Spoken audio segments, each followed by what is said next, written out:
नमस्ते दोस्तों, मैं चुड़ैल वाला स्वागत करता हूं आपका चुड़ैल वाला की अंधेरी दुनिया में। यहां ना कोई भूत न कोई पिशाच, यहां बस चुड़ैलें होती हैं जो कभी प्रेम में जल गईं, कभी श्राप में बंध गईं और अब रातों में लौटती हैं अपनी अधूरी कहानियां सुनाने। लेकिन सावधान, जो एक बार इसे सुन लेता है वो फिर कभी पहले जैसा नहीं रहता। हाँ, इस चैनल पर सिर्फ चुड़ैल वाली कहानियां सुनाई जाती हैं। हर कहानी में डर है, जादू है और एक ऐसा रहस्य जो आपके सपनों में उतर आएगा। अगर आपको अंधेरे में छिपी चुड़ैलों की दुनिया सुनना पसंद है तो चैनल सब्सक्राइब कर लीजिए और बेल आइकॉन जरूर दबाइए, ताकि अगली बार जब कोई चुड़ैल फुसफुसाए तो उसकी पहली आवाज आपके कानों तक पहुंचे। आज के चुड़ैल वाला कहानी के चश्मदीद गवाह हैं रामपुर जी। चलिए उनसे सुनते हैं आज की चुड़ैल वाला कहानी। मेरा नाम राम पुकार है। उम्र ज्यादा हो गई है, पर यादें अब भी वैसे ही ताजा हैं जैसे कल ही सब हुआ हो। मैं इस धरती का वो गवाह हूं जिसने शव मंगनी अपनी आंखों से देखी थी। ये कहानी है हमारे गांव बेलखोरा की। एक छोटा सा गांव जहां रातें अक्सर चुप्पी से भारी होती हैं और हवा में मिट्टी से ज्यादा कुछ और महकता है, जैसे किसी अनकहे डर की गंध। हमारे बुजुर्ग कहते थे कि इस गांव पर किसी पुराने श्राप की परछाई है और हर तीसरे साल शव मंगनी का वक्त आता है जब किसी की शादी मृत्यु से तय होती है। मैंने भी इस रस्म को कभी गंभीरता से नहीं लिया था, जब तक मैंने खुद एक लड़की को अपने दूल्हे की लाश के साथ 7 फेरे लेते नहीं देखा। वो लड़की थी चंपा, मासूम, हंसमुख और इतनी सुंदर कि पूरा गांव उसकी मुस्कान पर जीता था। उसकी शादी गांव के नौजवान रघुनाथ से तय हुई थी, जो मेहनती और सीधा सादा था। दोनों की जोड़ी देखते ही बनती थी। लोग कहते थे ऐसी जोड़ी पर तो खुद देवी देवता भी खुश होंगे, पर किसे पता था कि किस्मत ने उनके लिए कुछ और लिखा है। शादी के ठीक 7 दिन पहले रघुनाथ खेतों में गया और वहीं मर गया, बिना किसी कारण, बिना किसी शोर। किसी को समझ नहीं आया कि कैसे। उसकी लाश शांत थी, जैसे बस नींद में चला गया हो। गांव में मातम छा गया। चंपा तब से कुछ बोल नहीं पाई थी।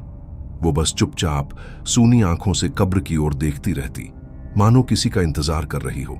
हमने सोचा कि अब सब खत्म हो गया, पर चौथे दिन गांव की पंचायत बुलाई गई। वहां काकी रामधनी भी आई, वो बूढ़ी औरत जिसे लोग चुड़ैल काकी कहते थे। उसका घर गांव के बाहर बांस के पेड़ों के बीच था, जहां से हर रात किसी अनजानी आवाजें आती। पंचायत में उसने कहा, रघुनाथ गया नहीं है, उसका शरीर गया है, आत्मा नहीं। शव मंगनी अधूरी नहीं रहनी चाहिए। जो मरा है उसे लौटना होगा। सब लोग चुप थे। पंडित ने डर के मारे कुछ नहीं कहा। चंपा की मां रोने लगी, पर चंपा खामोश रही। बस इतना बोली, अगर वो लौटेगा तो मैं शादी करूंगी। उस वक्त मैं भी वहीं खड़ा था। दिल में सिहरन दौड़ गई थी, पर किसी ने विरोध नहीं किया। गांव में अंधविश्वास का राज था और काकी रामधनी का कहा कोई नहीं टालता था। अगली रात पूरा गांव उस कब्र के आसपास जमा था जहां रघुनाथ को दफनाया गया था। काकी रामधनी के हाथ में मिट्टी भरा एक मटका था और उसके गले में नींबू मिर्च की माला लटक रही थी। उसने कहा, आज शव मंगनी होगी और दूल्हा खुद आएगा। सबके सामने उसने मिट्टी में कुछ मंत्र पढ़े, लाल धागा बांधा और अपने खून की 3 बूंदें कब्र पर टपकाईं। हवा अचानक ठंडी हो गई, पेड़ कांपने लगे। मैंने महसूस किया कि जमीन के नीचे कुछ हिल रहा है। किसी ने धीरे से कहा, मिट्टी हिल रही है, और फिर सच में कब्र की मिट्टी फटने लगी। मेरे पैरों के नीचे जमीन डोल गई थी। किसी ने डर के मारे चिल्ला दिया, पर काकी रामधनी ने सबको चुप करा दिया। पीछे हटो, अब दूल्हा लौट रहा है। मैं सांस रोककर देख रहा था। मिट्टी से पहले एक हाथ निकला, फिर दूसरा। वो हाथ ठंडे और काले पड़ चुके थे। फिर उसका चेहरा उभरा। वो रघुनाथ था, पर उसकी आंखें वैसी नहीं थीं।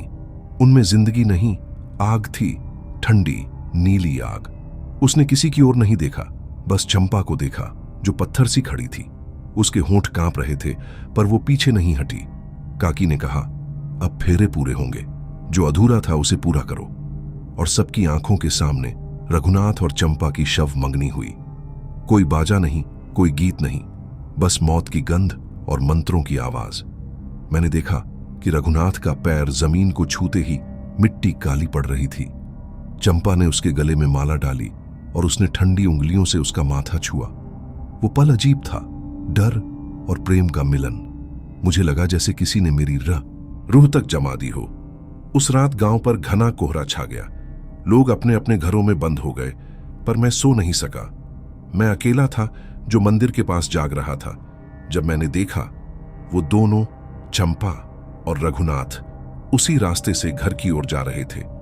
रघुनाथ के कदमों के निशान मिट्टी पर नहीं पड़ रहे थे और उसके पीछे कोई साया नहीं था। चंपा के कपड़ों पर हल्की मिट्टी लगी थी और उसकी आंखें अजीब चमक रही थीं। मैंने आवाज दी, चंपा, पर वो मुड़ी नहीं। बस हवा के झोंके में उसकी बिंदी झिलमिलाई, जैसे किसी और की आंख चमकी हो। सुबह जब सूरज निकला तो गांव में सन्नाटा था। किसी ने दरवाजे नहीं खोले। लोग कह रहे थे कि रात को कुत्ते चिल्ला रहे थे और किसी के रोने की आवाज आई थी जो धीरे धीरे मिट्टी में समा गई।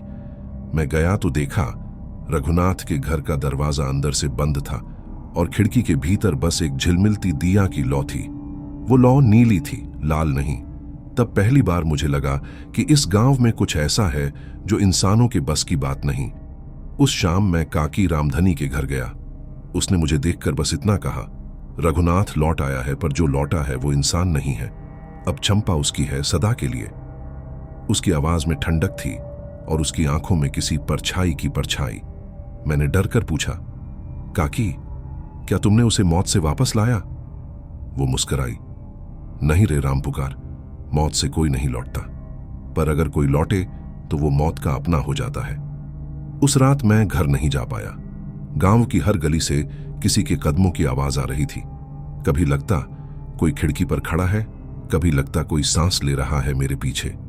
मैं कांप गया था और तभी मैंने देखा, मंदिर के पीछे जहां वो पुराना बट का पेड़ है, वहां कोई खड़ा था, सफेद कपड़े में, पर चेहरा अंधेरे में। मैं धीरे धीरे पास गया और जब रोशनी पड़ी तो वो रघुनाथ था। उसकी आंखें मेरे भीतर तक उतर गईं। उसने कुछ नहीं कहा, बस मुस्कुराया और उसकी मुस्कान में मिट्टी थी। मैं भागा, पीछे मुड़कर देखा तो वो वहीं खड़ा था।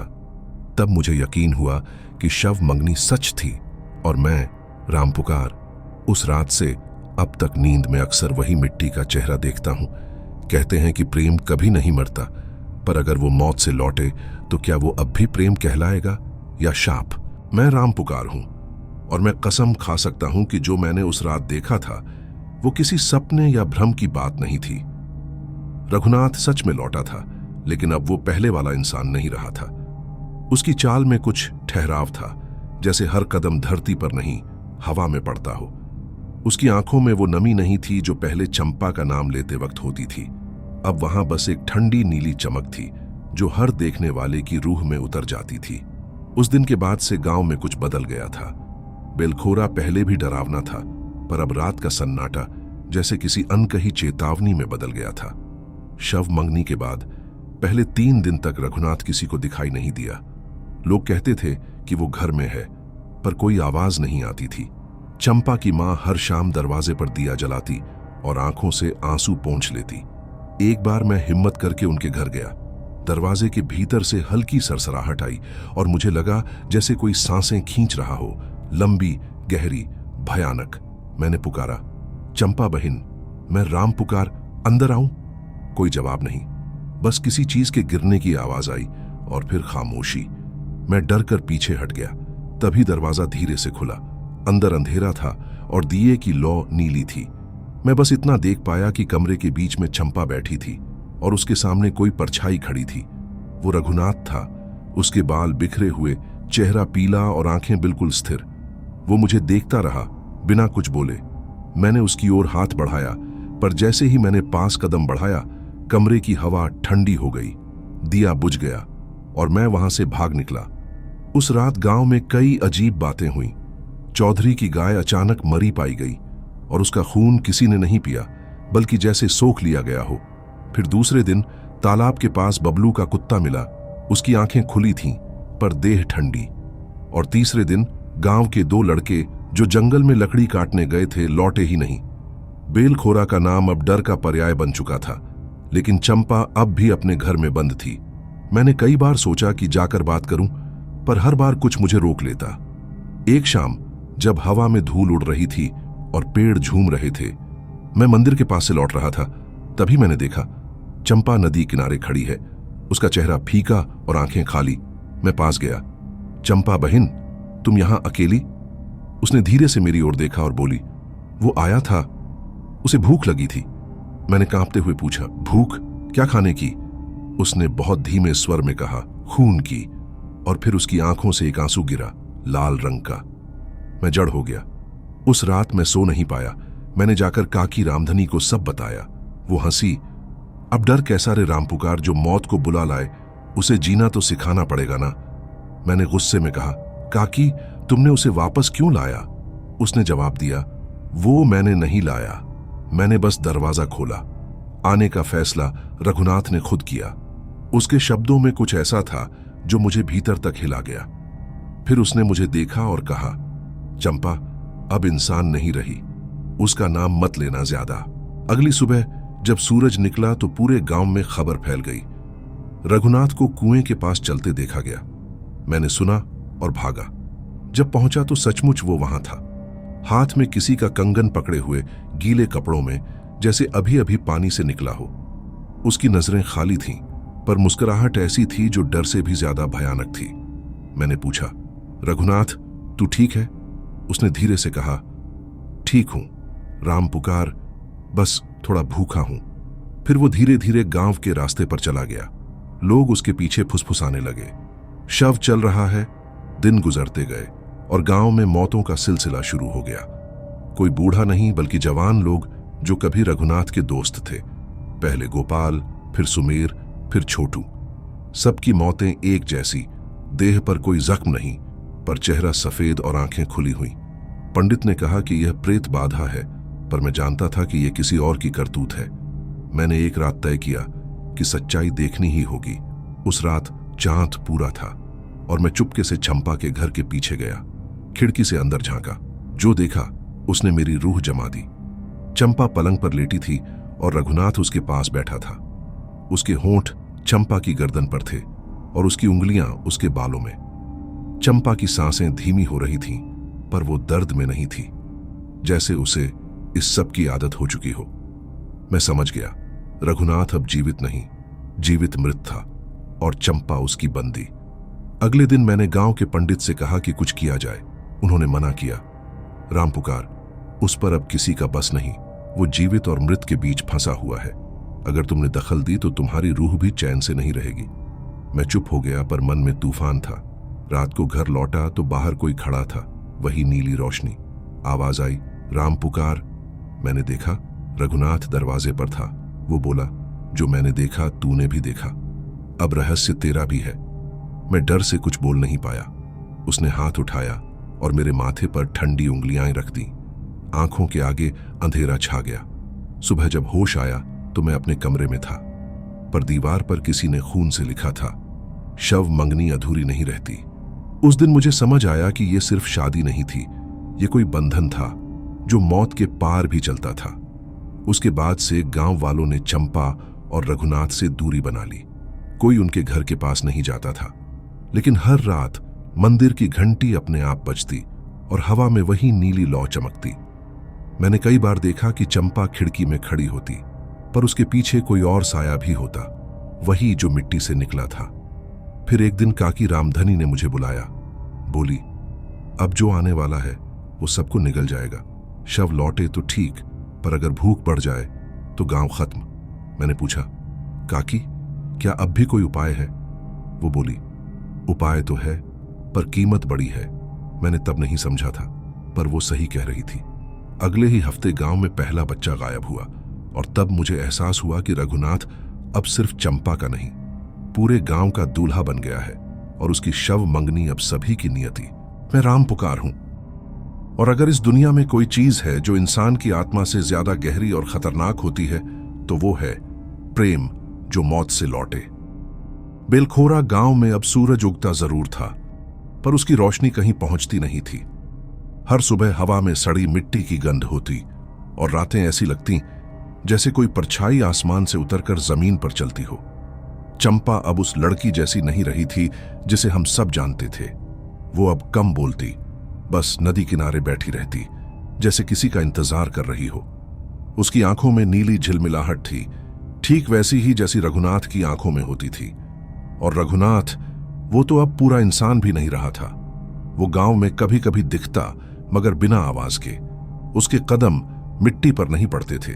कहते हैं, प्रेम में देह की नहीं, आत्मा की चाह होती है। पर जब आत्मा खुद किसी और के वश में हो तो प्रेम श्राप बन जाता है। धीरे धीरे गांव में लोग ये मानने लगे कि रघुनाथ पर किसी चुड़ैल का साया है। एक रात जब हवा भारी थी और आसमान में काले बादल उमड़ रहे थे, मैंने देखा कि रघुनाथ अकेला श्मशान की ओर जा रहा है। उसकी चाल सीधी थी, लेकिन उसके पीछे कोई और साया भी चल रहा था, लंबा, काला और बिना चेहरा। मैं डरते हुए पीछे पीछे गया। जब वो श्मशान पहुंचा तो मैंने देखा कि वो एक पुरानी समाधि के सामने रुक गया। वहां एक औरत खड़ी थी जिसकी आंखें राख जैसी थीं। उसकी हड्डियां दिखती थीं और बाल जमीन पर रेंग रहे थे। वो बोली, तू लौटा था मेरे लिए रघुनाथ, अब तेरी देह मेरी है। मैंने सुना था उस नाम को पहले, खरानी देवी। कहा जाता था कि 100 साल पहले ये वही औरत थी जो शव विवाह नाम की काली विद्या में निपुण थी। उसने अपने प्रेमी को मरा हुआ देखकर खुद को जिंदा जला लिया था और तब से उसकी आत्मा किसी जीवित पुरुष की तलाश में भटक रही थी। रघुनाथ वही चुना हुआ शरीर था जिसे काकी रामधनी ने मंत्र से वापस लाया था। मैं कांप गया। रघुनाथ कुछ नहीं बोला, बस उसकी आंखों में दर्द था। खरानी देवी ने उसके चेहरे को छुआ और वो पल भर में राख में बदलकर फिर से जीवित हो गया। उस रात मैंने देखा वो चुड़ैल रघुनाथ की आत्मा के भीतर समा गई। अगली सुबह चंपा के चेहरे पर हल्का सा निशान था, किसी नाखून का। जब मैंने पूछा तो उसने बस मुस्कुराकर कहा, वो अब मेरे भीतर है। मैं समझ गया कि वो खरानी देवी की छाया अब चंपा में भी उतर चुकी है। दिन ब दिन उसकी चाल बदलने लगी। उसकी आवाज गहरी और भारी हो गई। कभी कभी वो खुद से बातें करती, वो मुझे छोड़ेगा नहीं चाहे मर जाए। और उस वक्त उसकी आंखों से नीली लौ निकलती। गांव वाले अब डरने लगे थे। किसी ने देखा कि रात को चंपा नदी में चली गई और सुबह लौटकर गले में सूखे फूलों की माला पहने आई। वो माला वही थी जो शव मंगनी की रात रघुनाथ के गले में पड़ी थी। उस शाम मैंने काकी रामधनी को खोजा। उसका घर सूना पड़ा था, पर मिट्टी पर ताजे खून के निशान थे। कमरे के बीच में एक तांबे का कटोरा था जिसमें अधजला लाल धागा और राख पड़ी थी। मैंने उसे छूने की गलती की और उसी पल मेरी आंखों में धुंधलापन भर गया। मुझे लगा जैसे कोई मेरे कान के पास फुसफुसा रहा हो, शव से प्रेम मत कर, राम पुकार। वो प्रेम नहीं, बंधन है। मैं भागा वहां से। बाहर आया तो देखा पेड़ों के बीच चंपा खड़ी थी। उसने कहा, वो तुझे देख रहा है राम पुकार, अब पीछे मत देखना। उसकी आवाज में 2 आवाजें थीं, एक उसकी अपनी और एक खरानी देवी की। गांव में अब हर रात किसी की चीख सुनाई देती, पर कोई बाहर नहीं निकलता। लोगों ने अपने दरवाजे पर गोबर और नींबू की दीवार बना ली थी ताकि चुड़ैल भीतर न आए, लेकिन डर घरों के भीतर भी पहुंच चुका था। मैंने देखा कि बच्चे रात को नींद में कुछ बड़बड़ाते, दूल्हा आया, दिया जलाओ, और सुबह उनकी हथेलियों पर राख के निशान होते। लगता था कि खरानी देवी अब पूरे गांव की आत्माओं को बुला रही थी। एक रात जब मैं मंदिर में था तो अचानक घंटी अपने आप बजने लगी। बाहर गया तो देखा चंपा खड़ी थी। बारिश हो रही थी, उसके बाल चिपक चुके थे। उसने कहा, राम पुकार, वो मुझे छोड़कर नहीं जा सकता, वो अब भी मुझे चाहता है। मैंने कहा, पर वो तो अब इंसान नहीं रहा चंपा, वो शव है। वो हंसी, एक अजीब टूटी हुई हंसी। तो क्या हुआ, प्रेम शव से भी तो हो सकता है। जब तक सांस है वो मेरा है, और जब सांस नहीं रहेगी तब भी मेरा रहेगा। उसके बोलने के बाद मंदिर का दिया बुझ गया। मैंने भागकर अपने घर की खिड़की बंद की, लेकिन देखा कि बाहर कोई चल रहा है। वो रघुनाथ था। उसकी आंखों में चमक थी और हाथ में काकी रामधनी का माला। वो धीरे धीरे चंपा की ओर बढ़ा और उसके पीछे खरानी देवी की परछाई। मैंने देखा वो दोनों एक दूसरे के सामने खड़े हुए। चंपा बोली, मैं तेरा प्रेम हूं, और खरानी देवी बोली, मैं तेरी मृत्यु। हवा में गरज हुई और रघुनाथ जमीन पर गिर पड़ा। उसकी देह राख होने लगी, लेकिन आंखें खुली रहीं। चंपा ने उसका सिर अपनी गोद में रखा और उसकी आंखों से नीली आंच उठी। खरानी देवी गायब हो गई, पर उसकी हंसी हवा में रह गई। उसके बाद चंपा का चेहरा सफेद पड़ गया। वो कई दिन तक नहीं बोली। मैंने जाकर पूछा, अब सब खत्म हो गया? उसने धीरे से कहा, खरानी नहीं मरी, वो अब मेरे भीतर है। और उस पल उसकी आंखों में वो ही राख की चमक लौटी। मुझे लगा जैसे रघुनाथ अब दो जगह बढ़ चुका है, उसकी आत्मा चंपा में और शरीर चुड़ैल की छाया में। बेलखोरा अब शापित हो चुका था। लोग गांव छोड़ने लगे। एक रात जब मैं गांव से निकलने की सोच रहा था, मैंने देखा कि कब्रिस्तान में नीली आग जल रही है। पास गया तो देखा चंपा वहीं बैठी थी, रघुनाथ की कब्र के पास। उसके हाथ में वही दिया था जो शव मंगनी की रात जलाया गया था। उसने कहा, राम पुकार, अब मैं उसकी दुल्हन नहीं, उसकी आत्मा हूं। और उसने अपने माथे पर दिया रख लिया। लौ बुझी नहीं, वो उसके शरीर में समा गई। कब्र की मिट्टी फिर से हिली और मैंने पीछे से खरानी देवी की फुसफुसाहट सुनी। प्रेम पूरा हुआ। मैं भागा, पर पीछे से बस एक आवाज आई, घंटियों की, नीली लौ की, और उस प्रेम की जो मौत से भी गहरा था। मैं राम पुकार हूं। और उस रात को अब तक भूल नहीं पाया जब बेलखोरा गांव ने अपने देवताओं को आखिरी बार पुकारा था। आसमान में बिजली कांप रही थी, पर बादल आवाज नहीं कर रहे थे। हवा में राख की बू थी। लोगों ने घरों के दरवाजे बंद कर रखे थे, लेकिन खिड़कियों से वही नीली लौ टिमटिमा रही थी, वही जो रघुनाथ की आंखों से निकली थी, वही जो अब चंपा के भीतर जल रही थी। काकी रामधनी उस दिन फिर दिखाई दी। मैं उसे मंदिर के पीछे मिला। उसकी आंखों के नीचे काले धब्बे थे और हाथों पर सूखी मिट्टी। उसने कहा, आज रात आखिरी है राम पुकार, शव मंगनी का पूरा होना तय है। जो शुरू हुआ था अब खून मांगेगा। मैं डर गया, पूछा, काकी, क्या अब भी कुछ रोका जा सकता है? वो हंसी। शव से समझौता नहीं होता। जिसने प्रेम को मौत से जोड़ा वो देह से मुक्त नहीं रह सकता। उस रात मैंने देखा कि पूरा गांव जैसे किसी नशे में डूबा था।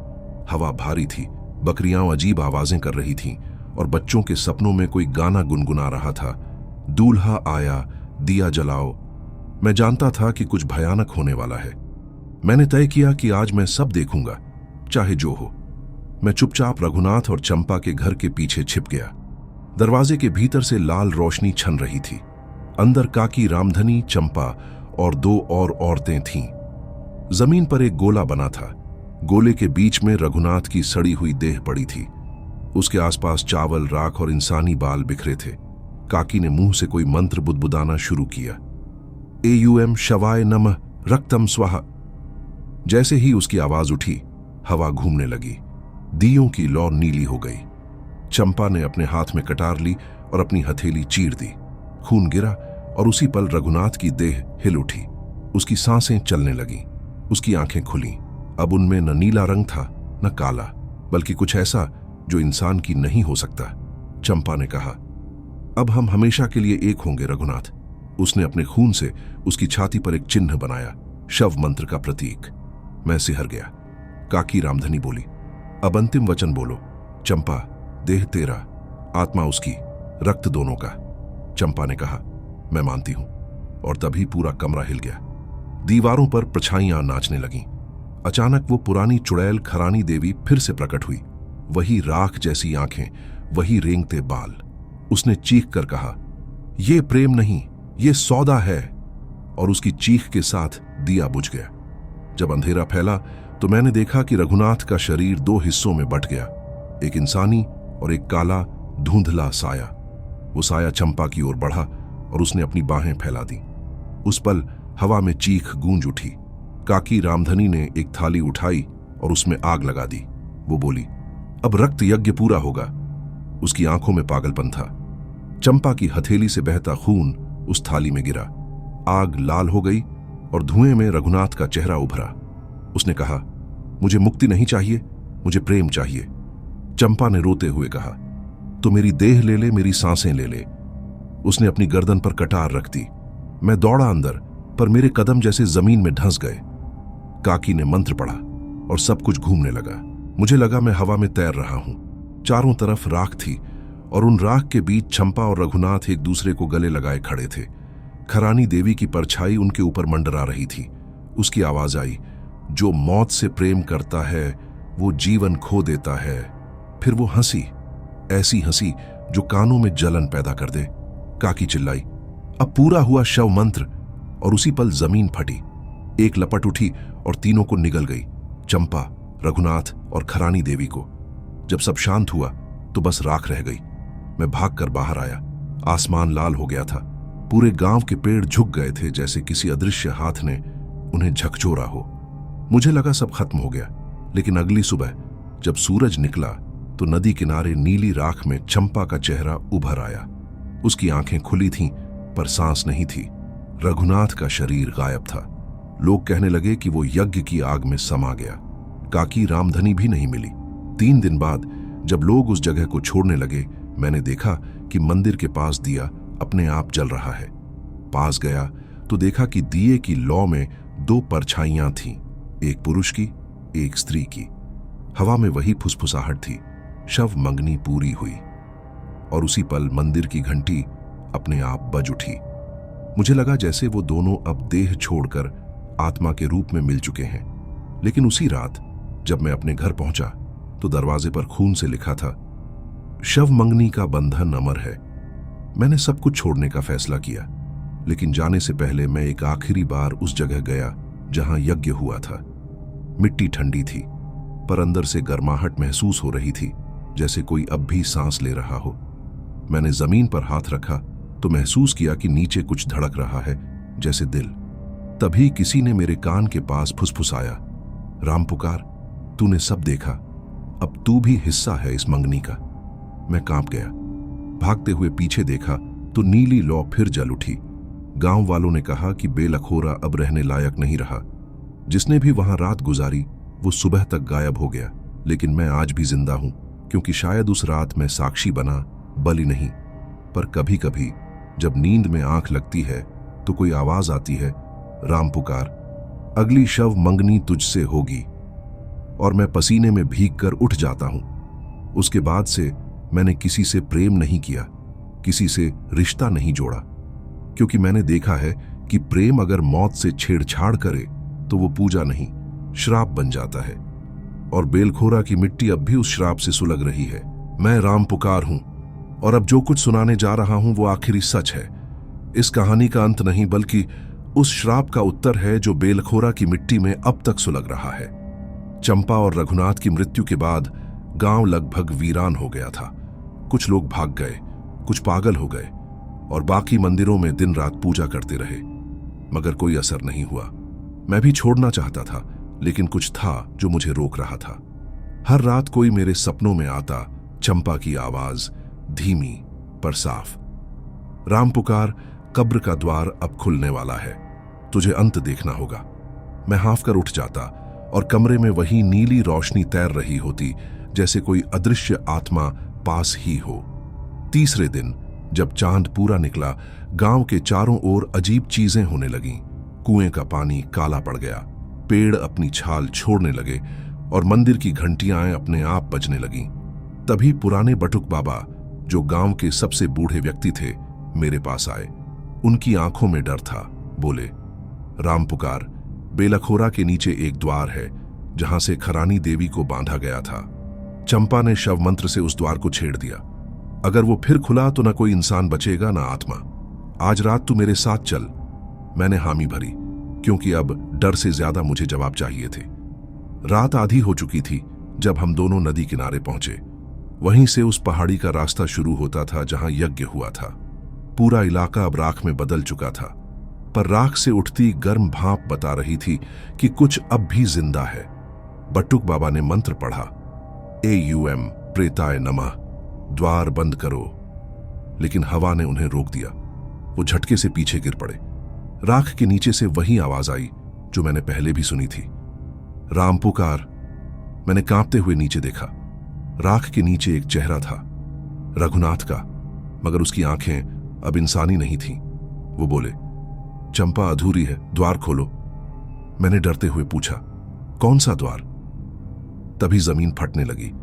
उसके भीतर से एक अंधेरा गड्ढा उभरा, जिसमें से नीली लपटें उठ रही थीं। बटुक बाबा चिल्लाए, पीछे हट, ये काली का द्वार नहीं, ये चुड़ैल की कब्र है।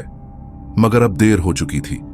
हवा में चंपा की चीख गूंज उठी, रघुनाथ, मुझे अपने पास ले चलो। और उसी पल राख का तूफान उठा जिसने हमें गिरा दिया। मैं जब उठा तो बाबा गायब थे। सामने वही गड्ढा था और उसमें चंपा खड़ी थी, जिंदा नहीं पर पूरी तरह मरी भी नहीं। उसके बाल राख से ढंके थे और आंखें नीली जल रही थीं। उसने मुझे देखा और कहा, राम पुकार, तूने हमें देखा था, अब तू हमें मुक्त करेगा। मैं पीछे हट गया। मैं साधारण इंसान हूं, मैं कैसे? उसने बीच में ही कहा, तू साक्षी बना था, साक्षी ही अंत कर सकता है। तभी उसके पीछे से खरानी देवी प्रकट हुई। वो अब पहले से भी भयानक थी। उसकी देह पर राख की परतें थीं और उसकी जीभ जमीन तक लटक रही थी। उसने कहा, नहीं, ये शव मंगनी मेरी पूजा है, मेरा अधिकार है। और उसकी चीख के साथ हवा में बिजली कौंधी। चंपा पीछे हट गई, पर रघुनाथ की आत्मा राख से उठकर हवा में घूमने लगी। दोनों की आंखें मिली और मैं बस देखता रहा। खरानी देवी ने मुझे देखा। तू देखना चाहता है अंत? तो देख। उसने अपनी उंगलियां फैलाकर मेरी ओर इशारा किया। मेरी देह कांपने लगी, सांसें भारी हो गईं। मुझे लगा मैं राख बन जाऊंगा। लेकिन तभी चंपा ने चीख मारकर मंत्र बोला, रक्तम स्वाहा प्रेमम मुक्तम। उसकी हथेली से नीला खून बहा और हवा में फैल गया। वो रघुनाथ की ओर बढ़ी और उसे गले लगा लिया। उसी पल दोनों की देह राख में बदलने लगी। खरानी देवी चीख उठी, नहीं, ये शव मंगनी मेरी शक्ति थी। उसकी आवाज के साथ पूरी धरती कांप उठी। गड्ढे से आग निकली और सब कुछ रोशनी में डूब गया। जब मैं फिर से होश में आया तो सुबह हो चुकी थी। गड्ढा गायब था, जमीन समतल थी और चारों ओर सन्नाटा। बटुक बाबा मृत पड़े थे, पर उनके चेहरे पर शांति थी। चंपा और रघुनाथ कहीं नहीं थे, लेकिन हवा में सुगंध थी, किसी पुराने इत्र जैसी। मैं उस जगह झुककर बोला, अब मुक्ति मिल गई ना? हवा से आवाज आई, मुक्ति नहीं, शांति। और तभी मंदिर की घंटी अपने आप बजी। नीली लौ की जगह इस बार सुनहरी रोशनी उठी। मुझे लगा कि आत्माएं अब शुद्ध हो गई हैं। मैंने बेलखोरा छोड़ दिया, लेकिन सालों बाद जब लौटा तो देखा कि उस जगह अब एक छोटा मंदिर बन गया है। लोग वहां दीप जलाते हैं और कहते हैं कि जो सच्चे प्रेम से वहां जाता है उसे कभी बुरा नहीं होता। पर कुछ बुजुर्ग अब भी फुसफुसाते हैं, रात में वहां मत जाना। शव मंगनी की आत्माएं अब भी पहरा देती है। और मैं जानता हूं कि वो सच कहते हैं, क्योंकि उस रात जब मैं मंदिर से निकला तो हवा में वही गाना सुनाई दिया, दूल्हा आया दिया जलाओ। मैंने मुड़कर देखा और मंदिर के दिए में दो परछाइयां थीं, एक स्त्री की, एक पुरुष की। उन्होंने मुझे देखकर मुस्कुराया और फिर जैसे वो हवा में घुल गए। उस पल मुझे समझ आया कि मौत भी अगर प्रेम में समा जाए तो वो डरावनी नहीं रहती, वो बस अमर हो जाती है। बेलखोरा का श्राप खत्म हुआ, पर उसकी कथा अब भी जीवित है, मेरे भीतर, मेरी आवाज में, मेरी नींद में। कभी कभी रात के तीसरे पहर जब हवा बहुत ठंडी होती है तो मुझे लगता है जैसे कोई मेरे कान के पास आकर कहता है, राम पुकार, अब तेरा नाम भी इस कथा में जुड़ गया है। और मैं डर से नहीं, श्रद्धा से कांप जाता हूं, क्योंकि मैंने देखा है कि प्रेम और मृत्यु एक ही सिक्के के दो पहलू हैं, और शव मंगनी उस रहस्य का सबसे अंधेरा चेहरा थी। आज भी जब मैं ये कहानी किसी को सुनाता हूं तो पहले दिया जलाता हूं, ताकि वो लौ गवाह बने कि मैंने सच कहा। और सच यही है कि बेलखोरा की मिट्टी अब शांत है, मगर उसका प्रेम अब भी जिंदा है। तो दोस्तों, अगर आपको शव मंगनी की ये कहानी पसंद आई हो तो चैनल चुड़ैल वाला को जरूर सब्सक्राइब करें, क्योंकि यहां हर हफ्ते मिलती हैं ऐसी ही डरावनी लोक कथाएं, रहस्यमयी प्रेम कहानियां और काली रातों के राज। वीडियो को लाइक, कमेंट और शेयर करना मत भूलिएगा, ताकि अगली बार जब हम किसी और श्मशान या गांव की आत्मा की बात करें तो आप सबसे पहले सुने। मैं चुड़ैल वाला अब विदा लेता हूं। मिलेंगे अगली भूतिया कहानी में, केवल चुड़ैल वाला पर।